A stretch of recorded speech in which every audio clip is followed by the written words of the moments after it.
বিয়ের পর হচ্ছে হাজবেন্ডের সাথে প্রথম ঈদ, প্লাস কক্সবাজারের মতো এমন একটা জায়গায় এটা আপনার ঈদ প্লাস হানিমুন সব বলতে পারেন। অবশ্যই সমুদ্রে আমার কাছে সবচেয়ে বেশি পছন্দ। দেখতে আসছি, ভালো লাগতেছে। আমার ওয়াইফ নিয়ে আমি প্রথম স্পেশালি ফ্যামিলি থেকে দূরে এবং এমন একটা জায়গায়, যদিও আমি এখানে চাকরির সুবাদে ছুটি ম্যানেজ হয় নাই বা ছুটি পাই নাই, সেই সুবাদে কক্সবাজারে আমার আশা বা এই কক্সবাজারে থাকা চাকরির সুবাদে। অনেকদিন পরে কক্সবাজারে এসেছি। সাধারণত ঈদ বাড়িতে করা হয় কিংবা আমাদের ওয়ার্ক প্লেসে করা হয়, কিন্তু এবার ওয়ার্ক প্লেসে কিংবা বাড়িতে করা হচ্ছে না, যেহেতু আমার এক্সাম শেষ হয়েছে। সাডেন প্ল্যানে কক্সবাজার আসা হয়েছে, সুতরাং আজকে আসতে পেরে অনেক ভালো লাগছে। আর এবার অনেক চাপ মুক্ত একটা ঈদ আমরা পালন করতে পারছি, কারণ এবার সব এক্সাম আমার শেষ আলহামদুলিল্লাহ। আল্লাহর এই মহান সৃষ্টি দেখতে পেরে খুবই ধন্য। আমার ফ্যামিলিকে নিয়ে আসতে পেরে খুব ভালো লাগছে। পরিবার পরিজন নিয়ে এই কক্সবাজার ঈদ করতে এসেছি। এর আগে অনেকবার কক্সবাজার আসা হয়েছে, তো এবার আসাটা অন্যরকম।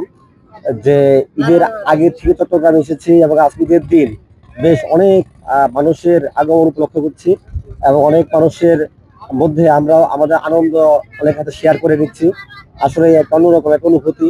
আগামীকাল এবং পরশু থেকেই কক্সবাজারের অন্যান্য জেলার পর্যটক পরিপূর্ণ থাকবে বলে আমরা জানি এবং আমাদের ব্যবসায়ী সমাজের বিভিন্ন মহল থেকে আমরা যেটুকু জেনেছি, আমাদের প্রায় 30 থেকে 50% হোটেল বুকিং আজকে রয়েছে। আগামীকাল থেকে এটা 70 থেকে 80 এবং পরশু থেকে শতভাগ বুকিং আমরা আশা করতেছি এবং আমরা মনে করি যে কক্সবাজারকে ভ্রমণের জন্য তারা বেছে নেবেন, কারণ অন্যান্য দেশের বাইরে যাওয়ার কোনো সুযোগ যেহেতু নাই এবং সমুদ্র সৈকতের নোনা জলে সবাই বিশাল সমুদ্রে এসে কক্সবাজারের এই আবহাওয়া গ্রহণ করবেন, এটা আমরা আমার পর্যটকদেরকে আহ্বান জানাই এবং আশা করি এটা আবহাওয়া থাকলে আমরা যারা পর্যটন ব্যবসায়ীরা আছি, যে ক্ষতি হয়েছে রমজান মাসে আমাদের ব্যবসা বাণিজ্য হয় নাই, এটা ক্ষতি খুশি আমরা লাভের মুখ দেখবো বলে আমরা মনে করি।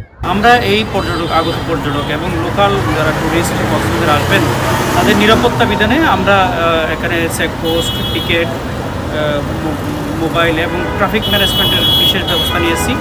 আমরা আমাদের জেলার যে ফোর্স এঙ্গেজ করেছি তার চেয়েও আমাদের ডিআইজি স্যার আমাদের এখানে 50 জন এক্সট্রা ফোর্স দিয়েছেন এই পর্যটকদের নিরাপত্তা বিধানের জন্য। আমরা সব মিলিয়ে একটা সুন্দর একটা পরিকল্পনার আওতায় নিয়ে এসে কার্যক্রম শুরু করছি।